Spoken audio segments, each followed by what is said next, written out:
नमस्कार श्रोत्यांनो, book highlights bye अश्विनीमध्ये मी सौ अश्विनी इंदुरकर तुमचं पुन्हा एकदा स्वागत करते. आज आपण जोसेफ मर्फी यांनी लिहिलेल्या the power of your subconscious mind या पुस्तकाची समरी ऐकणार आहोत. द लॉ ऑफ अट्रॅक्शन असं सांगतं की तुम्ही जो विचार करता तेच तुम्हाला मिळतं. जर तुम्ही यश, आनंद, पैसा, प्रेम आणि आरोग्य याबद्दल विचार कराल तर तुम्हाला ते नक्कीच मिळेल. अशा अनेक गोष्टींची आणि मनाच्या ताकदीची माहिती तुम्हाला या समरीतून मिळणार आहे. तुमचं सबकॉन्शियस माइंड म्हणजे अंतर्मन, जे तुमच्या मेंदूचा एक भाग आहे आणि ते इतकं शक्तिशाली आहे की तुम्ही याचा विचारही करू शकणार नाही. तुमच्यामध्ये एक खजिना आहे. आजच्या समरीतून तुम्हाला त्या खजिन्याबद्दल माहिती मिळेल, जेणेकरून तुम्ही त्या खजिन्याचा पुरेपूर फायदा घेऊ शकाल. तुमच्या अंतर्मनाच्या मदतीनं तुम्हाला जे हवं ते तुम्ही मिळवू शकता. तुमच्यासोबत असं कधी झालं असेल की तुम्ही रस्त्याने घाईघाईत जात होता आणि रस्त्याने जाताना तुमच्या मनात हाच विचार चालू होता की ट्रॅफिक लागू नये. तुम्हाला माहीत नसेल, पण हा ट्रॅफिकबद्दलचा तुमचा विचार तुमच्या अंतर्मनाला ट्रॅफिकबद्दल विचार करण्यासाठी भाग पाडत होता आणि याचा परिणाम म्हणजे तुम्हाला ट्रॅफिक लागलं असेल, पण याचा थोडाही अंदाज त्यावेळी तुम्हाला नसेल. अशा छोट्या मोठ्या गोष्टी आपल्या जीवनात होत असतात. खरं तर आपणच त्यांना आमंत्रण देत असतो. आपलं अंतर्मन जणू एक ड्रायव्हर असतं आणि आपण त्या ड्रायव्हरला दिशा सांगणारे. त्यामुळे आपल्या मनात कधीही नकारात्मक विचारांना येऊ देऊ नका. नेहमी सकारात्मक राहा. आपल्या मनाचे 2 भाग असतात. पहिला आहे कॉन्शियस माइंड आणि दुसरा आहे सबकॉन्शियस माइंड. हे 2 वेगवेगळे भाग असले तरी ते एकमेकांशी जोडलेले असतात. वर्तमानात तुम्ही ज्या गोष्टींचा विचार करता त्या सर्व गोष्टींचा समावेश कॉन्शियस माइंडमध्ये होतो आणि तुम्ही जो विचार करता तो विचार तुमच्या सबकॉन्शियस माइंडवर प्रभाव टाकतो. यातून हे समजण्यासारखं आहे की कॉन्शियस आणि सबकॉन्शियस हे वेगवेगळं नसून एकाच मनाच्या 2 वेगळ्या बाजू आहेत. विचार करण्याचं काम तुमचं कॉन्शियस माइंड करत असतं आणि सबकॉन्शियस माइंड तुमच्या कॉन्शियस माइंडवर किंवा त्या विचारांवर विश्वास ठेवून प्रत्येक गोष्ट स्वीकारत असतं. मग तुम्ही कोणताही विचार करा, चांगला किंवा वाईट, तुमचं सबकॉन्शियस माइंड आहे त्या माहितीला स्वीकारत असतं. तुमच्या सबकॉन्शियस माइंडपर्यंत कोणते विचार पाठवायचे हे तुमच्याच हातात आहे. तुमच्या भाग्याचे शिल्पकार तुम्हीच आहात. सगळं नियंत्रण तुमच्याच हातात आहे. म्हणून सकारात्मक विचार करा आणि सुखाला आमंत्रण द्या. आता आपण आपल्या सबकॉन्शियस माइंडची काम करण्याची जादुई ताकद समजून घेऊ. तुम्ही ॲनेस्थेशियाबद्दल ऐकलं असेल. ॲनेस्थेशिया म्हणजे ऑपरेशन करण्याआधी पेशंटला बेशुद्ध करण्याचं शास्त्र. जेम्स नावाचे एक सर्जन होते. ॲनेस्थेशियाचा शोध लागलेला नसताना त्यांनी या जादुई ताकदीचा वापर कसा करून घेतला ते आपण समजून घेऊ. त्यांनी जवळजवळ 400 ऑपरेशन्स केले होते. ते त्यांच्या पेशंटला मेंटल ॲनेस्थेशिया देऊन पूर्ण विश्वासात घेत होते. तर आता आपण समजून घेऊ की हे मेंटल ॲनेस्थेशिया आहे तरी काय. डॉक्टर जेम्स ऑपरेशन करण्याअगोदर पेशंटच्या सबकॉन्शियस माइंडला हिप्नोटाईज करत आणि त्यांच्या कानात बोलत की ऑपरेशन करताना तुम्हाला कोणताही त्रास किंवा इन्फेक्शन होणार नाही. तुम्ही खूप स्ट्रॉंग आणि स्वस्थ आहात याची मला पूर्ण खात्री आहे. तुमचं सबकॉन्शियस माइंड तुमच्या प्रत्येक गोष्टीला कंट्रोल करतं. तुमचं रक्ताभिसरण, तुमचं अन्नपचन, तुमच्या शरीराचा प्रतिसाद, अगदी तुम्हाला होणारा त्रासही. म्हणून डॉक्टर जेम्स ऑपरेशन्स करत असताना पेशंटला कमी वेदना होत होत्या. तुमचे नकारात्मक विचार तुमच्या भावनेला विचलित करतात आणि हे तुमच्यासाठी इतकं घातक आहे की तुम्हाला अल्सर, हार्टचा प्रॉब्लेम किंवा इतर आजार होऊ शकतात. म्हणून आता तुमच्या डोक्यात येणाऱ्या सगळ्या विचारांवर लक्ष द्या, कारण तेच विचार तुमच्या कृतीमध्ये उतरतील. चुकूनही नकारात्मक विचार येऊ लागले तर स्वतःला सांगा, हे विचार माझ्यासाठी घातक आहेत आणि त्या विचारांना एखाद्या वस्तूसारखं स्वतःपासून लांब करा. तुम्ही जो विचार कराल तेच तुमचं सबकॉन्शियस माइंड ऐकत आहे. स्वतःला हे करणं अवघड किंवा अशक्य आहे असं सांगणं बंद करा, पण याला शक्य करण्याचा मार्ग काय असेल हे नक्की मनाला विचारा. म्हणजे अशक्य वाटेल असे विचार मनात आणू नका, पण अशक्य गोष्टीला शक्य कसं करता येईल असे विचार मनात येऊ द्या. तुम्ही झोपण्याआधी तुम्हाला जे काही हवं आहे, मग ते काहीही असू द्या, जसं की तुमचं चांगलं आरोग्य, पैसा, परीक्षेमध्ये तुम्हाला किती मार्क्स हवेत किंवा लोकांशी चांगलं नातं बनवणं, जे काही असेल ते स्वतःला सांगा. असं फील करा की तुम्हाला ती गोष्ट हवीच आहे आणि तुम्ही पूर्ण मनाने तिला स्वीकारण्यासाठी तयार आहात. अगदी तसंच घडेल जसं तुमच्या मनाने कल्पना केली असेल. म्हणूनच सकारात्मक विचारांना जन्म देत राहा. तुमच्या मेंदूला त्यासाठी तयार करा. एका प्रयोगामध्ये हिप्नोटाईज केलेल्या लोकांना सांगितलं त्यांना एखादा मोठा आजार आहे आणि खरोखरच त्या लोकांच्या शरीरानं त्या आजाराची लक्षणं दाखवायला सुरुवात केली, कारण त्यांच्या सबकॉन्शियस माइंडनं त्यांना मोठा आजार झाला आहे यावर विश्वास ठेवला आणि त्यानुसार सबकॉन्शियस माइंडनं त्यांच्या शरीरात त्या आजाराची लक्षणं निर्माण केली. हे या उलटही काम करतं. जेव्हा खरोखर असणाऱ्या एखाद्या आजारी माणसाला सांगितलं जातं तुम्ही ठीक होत आहात, तेव्हा आजारी व्यक्ती ही पूर्णपणे बरी होते. आपल्यातील बऱ्याच लोकांना सबकॉन्शियस माइंडबद्दल माहिती आहे, पण त्यांना याचा योग्य वापर कसा करायचा हे माहीत नाही. त्यांच्या सामर्थ्यानं त्यांचं जीवन कसं बदलेल कदाचित हे त्यांना माहीतच नाही. यासाठी तुमच्या डोक्यात एक प्लॅन बनवा.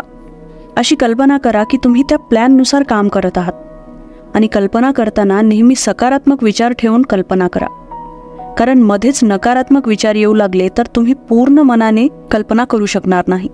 सोबतच हेही लक्षात ठेवा की तुम्हाला जे हवं आहे ते तुम्हाला मिळालं आहे असा विचार करा. लेखक सांगतात आधी प्लॅन करा. तो प्लॅन तुमचा बेस्ट प्लॅन कसा राहील यावर नीट अभ्यास करा. नंतर त्या प्लॅनवर पूर्ण विश्वास ठेवा. तो प्लॅन यशस्वी होत आहे अशी कल्पना करा. पूर्ण विश्वासाने त्याबद्दल सकारात्मक विचार करा. या सर्व गोष्टी एकेकाने करा. हे अगदी तसंच आहे जेव्हा तुम्ही देवाला प्रार्थना करता आणि तो परमेश्वर तुमची प्रार्थना ऐकतो. समजा तुम्ही आजारी असाल तर मला खूप छान वाटत आहे, मी पूर्णपणे ठीक आहे असं तुमच्या सबकॉन्शियस माइंडला खोटं सांगा. तुम्हाला जर एखादी कार किंवा बाईक आवडत असेल तर तिचा रंग, अगदी तिची नंबर प्लेट देखील इमॅजिन करा. त्याचं चित्र नेहमी मनात ठेवा. तुमच्या फोनचा वॉलपेपरही तोच ठेवा किंवा रूममध्ये त्याचा फोटो लावून ठेवा. तुम्हाला जे हवं आहे त्याचा फोटो पाहत राहा. त्याला पाहून ती गोष्ट जणू तुम्हाला मिळाली आहे असं फील करत राहा. जेव्हा तुम्ही झोपता तेव्हा तुमच्या शरीराची मेहनत आणि त्रास कमी झालेला असतो आणि तेव्हाच तुमचं सबकॉन्शियस माइंड सक्रिय होतं. तेव्हा तुमचं सबकॉन्शियस माइंड विचारांकडे जास्त लक्ष वेधून घेतं. त्यामुळे तुम्हाला जी गोष्ट हवी आहे ती मिळण्यासाठी खूप मदत होते. म्हणून झोपण्याच्या अगोदरची वेळ स्वयंसूचनेसाठी सगळ्यात योग्य वेळ असते. लेखक एक पुस्तक लिहित होते. रोज रात्री झोपण्यापूर्वी ते एक गोष्ट करायचे. ज्या गोष्टी त्यांना पुस्तकात लिहायच्या होत्या ते त्यांच्या मनाला सांगत आणि मनाची ताकद त्यांना एक सुंदर गोष्ट बनवून देत होती ज्याला ते झोपेतून उठल्यावर लिहित. तर ही आहे सबकॉन्शियस माइंडची ताकद. निरोगी म्हणून जन्माला येणं ही सामान्य गोष्ट आहे, पण आजारी पडणं, कमजोर वाटणं ही गोष्ट सामान्य नाही, कारण हा प्रवाह जीवनाच्या प्रवाहाविरुद्ध आहे. एक लहान मुलगा होता, त्याला स्पाईनचा TB होता. तो नेहमी प्रार्थना करायचा, ज्यात तो स्वतःला सांगायचा की तो लवकरच ठीक होईल आणि तेच झालं. म्हणून आपल्या नकारात्मक विचारांना सकारात्मक विचारांमध्ये बदला. नकारात्मकता, भीती, काळजी आणि द्वेष यासारख्या भावनांना लांब ठेवा, नाहीतर तुम्ही खूप आजारांच्या आहारी जाल. आपल्यामध्ये कुठे ना कुठे आत्मविश्वास, प्रेरणा यांची कमी असते आणि आपल्या अपयशाचंही तेच कारण असतं.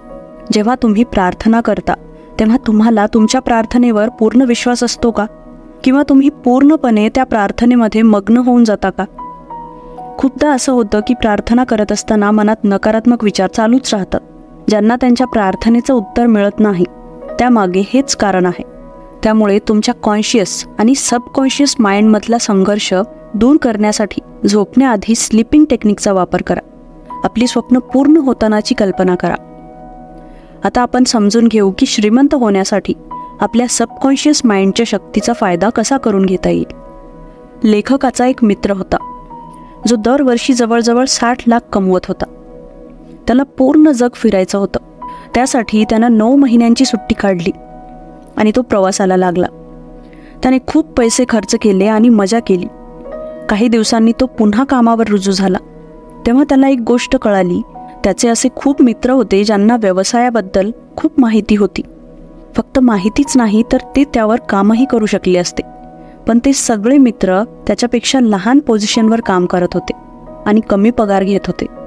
यामागचं कारण म्हणजे त्या मित्रांना त्यांच्याकडे असलेल्या खजिन्याबद्दल काहीच माहीत नव्हतं आणि त्यांना तो खजिना मिळवण्यामध्ये काही इंटरेस्टही नव्हता. त्यांची स्वप्न देखील लहानच होती. कुणीच एका रात्रीतून फक्त विचार करून श्रीमंत बनत नसतो, पण लवकरात लवकर नक्कीच बनता येतं. त्यासाठी तुम्हाला तुमच्या सबकॉन्शियस माइंडला तुमच्या प्लॅनबद्दल सांगावं लागेल. तेव्हा तुमचं सबकॉन्शियस माइंड तुम्हाला आयडिया शोधून देईल, तुम्हाला श्रीमंत बनण्यासाठी मदत करेल.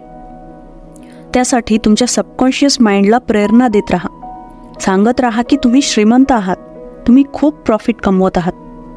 त्यानंतर तुमचं सबकॉन्शियस माइंड जे आयडियाज तुम्हाला देईल, मग त्यावर तुम्ही काम सुरू करा.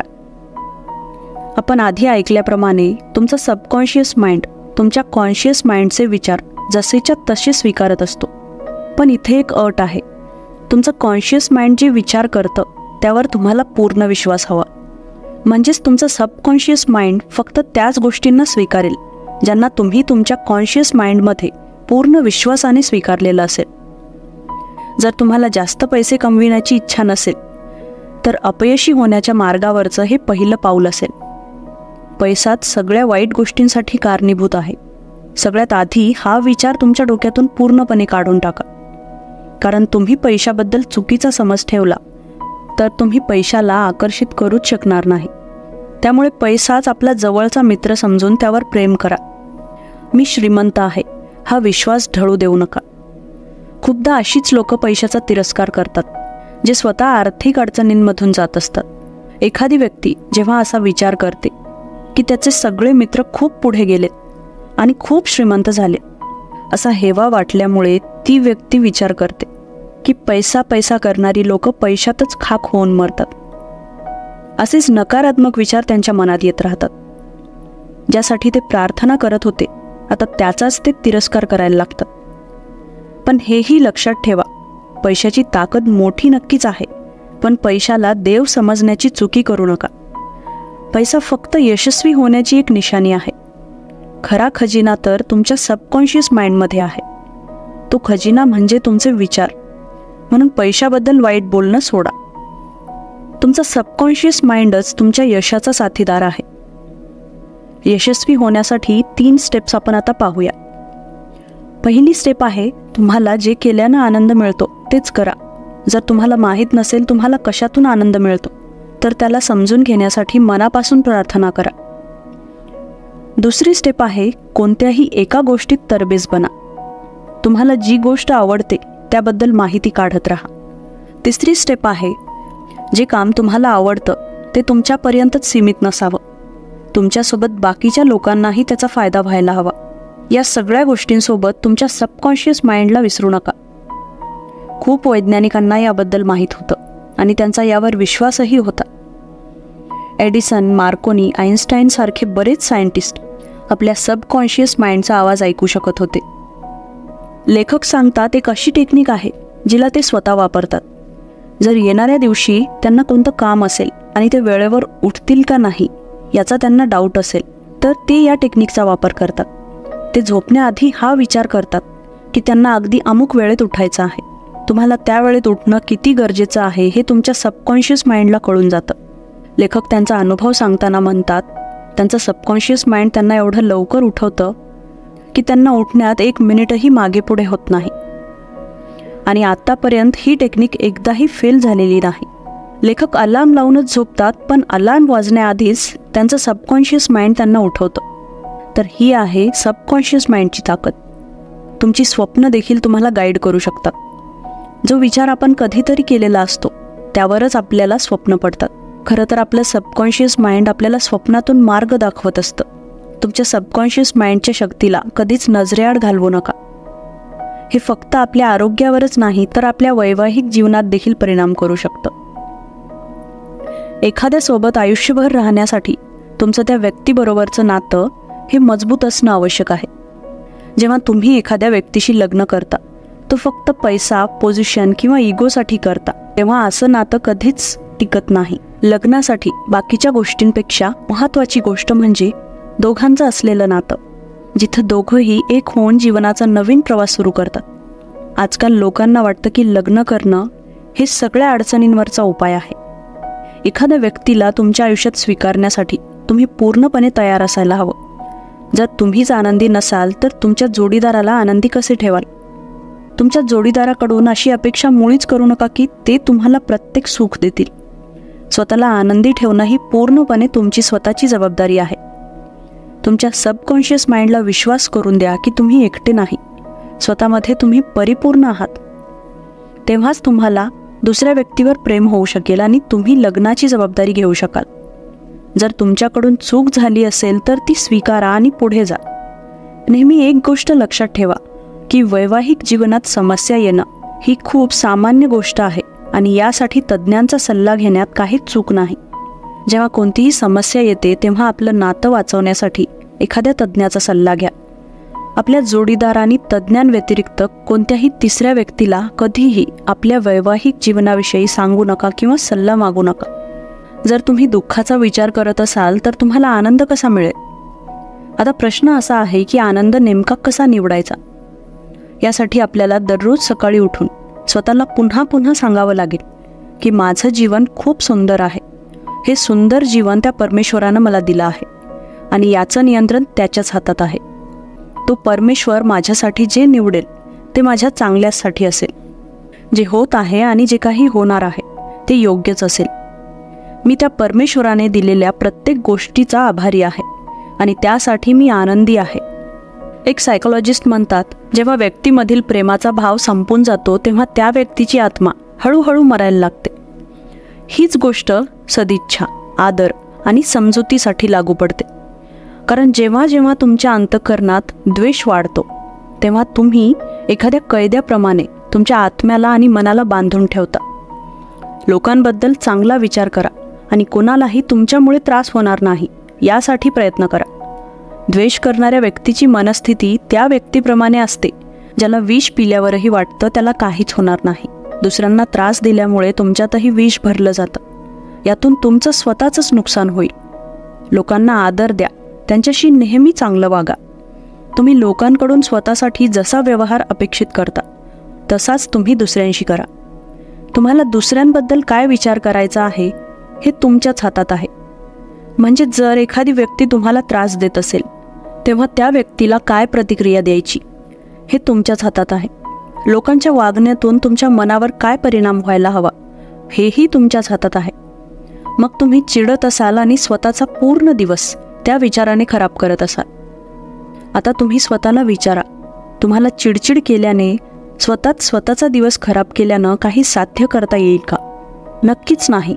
लोकांचं असं वागणं जे आपल्याला त्रास देतं त्याला दुर्लक्ष करणं हाच एकमेव उपाय आहे.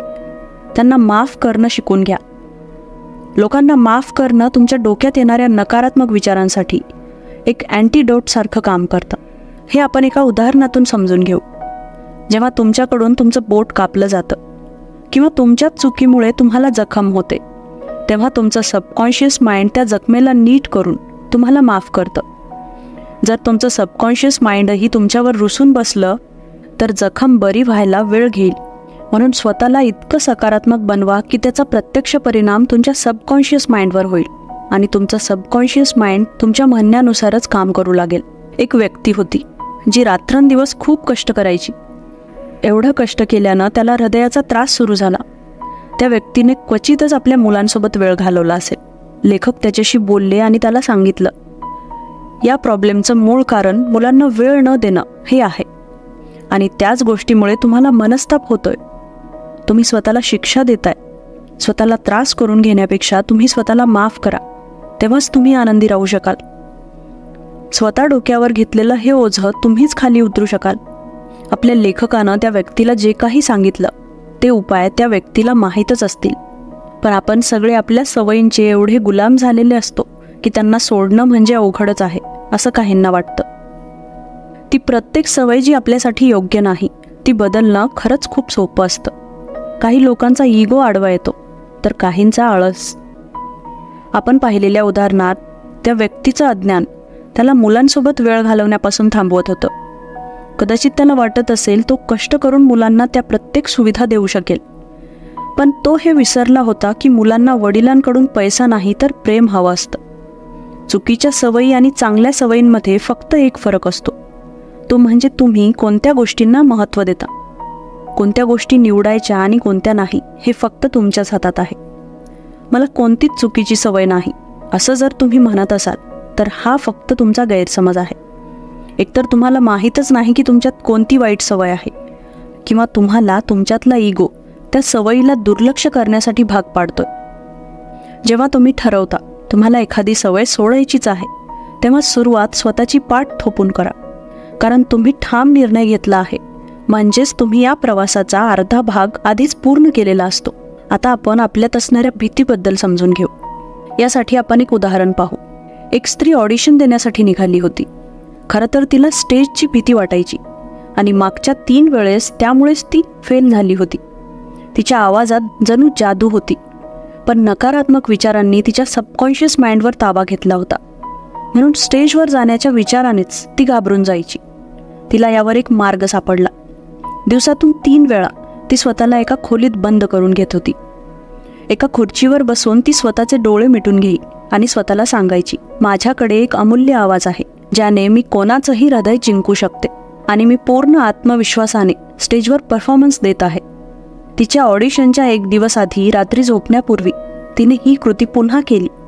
विशेष म्हणजे तिच्या त्या कृतीने स्टेजवर जादूच केली. तिच्या आवाजाने 4ही दिशांमध्ये टाळ्यांचा गडगडाट झाला. तर ही आहे आपल्या भीतीवर नियंत्रण मिळवण्यासाठी सबकॉन्शियस माइंडची ताकद. लेखकाच्या शेजारच्या व्यक्तीला रिटायरमेंट घ्यावी लागली, कारण ते 65 वर्षांचे झाले होते. तो व्यक्ती लेखकाला म्हणाला, माझ्यासाठी रिटायरमेंट म्हणजे किंडरगार्टनमधून 1st ग्रेडमध्ये जाण्यासारखं आहे. माझ्यासाठी हे जीवनाच्या नवीन जगात प्रवेश करण्यासारखं आहे. पण प्रत्येकजण असा विचार करत नाही. बऱ्याच लोकांना तर नवीन गोष्ट म्हणजे एक दडपण आल्यासारखं वाटतं. आपण सगळ्यांनी देखील जीवनाला अशाच सकारात्मक दृष्टिकोनाने पाहायला हवं. तेव्हा जीवनाच्या प्रत्येक स्टेजला तुम्ही आनंदी राहू शकाल. जीवनाचा अर्थ फक्त आयुष्य कसं संपवणं नाही, तर वेगवेगळा अनुभव घेऊन आणि सकारात्मक दृष्टिकोन ठेवून जीवनाला अनुभवणं हा आहे. जीवनाचा भरपूर आनंद घ्या. 65 ते 95 वयाच्या सायंटिस्टने हेच केलेलं असतं. म्हणूनच त्यांची बुद्धी उतार वयातही शाबूत राहते. तेच खरे जीवनाला जगतात, अनुभव घेतात आणि खूप काही शिकतात. ज्यांना मरणाची, म्हातारी होण्याची भीती वाटते, अशा लोकांना जीवनाची नैसर्गिक प्रक्रिया समजलेली नसते. जेव्हा त्यांच्यात भीती भरली जाते, तेव्हा त्यांच्या सबकॉन्शियस माइंडमध्ये नकारात्मक विचार भरले जातात. असे नकारात्मक विचार एकटेच येत नाहीत, ते स्वतःसोबत खूप आजार घेऊन येतात. म्हणून हसत राहा, इतरांनाही हसवा. जीवनाला सकारात्मक मार्गाने पहा. संकटात डगमगून जाऊ नका. तुमच्या सबकॉन्शियस माइंडला तुमचा सर्वात जवळचा मित्र बनवा. ही समरी म्हणजे जोसेफ मर्फी यांनी सांगितलेल्या अमूल्य ज्ञानाचा फक्त एक छोटासा भाग आहे. पण तुम्हाला खरोखर आपल्या अंतर्मनाच्या शक्तीबद्दल आणखीन जाणून घ्यायचं असेल तर तुम्ही हे पुस्तक नक्की वाचायला हवं. आणि या पुस्तकात लेखकाने जी सिद्धांत सांगितली आहेत त्याची अंमलबजावणी तुम्ही तुमच्या आयुष्यात नक्कीच करायला हवी.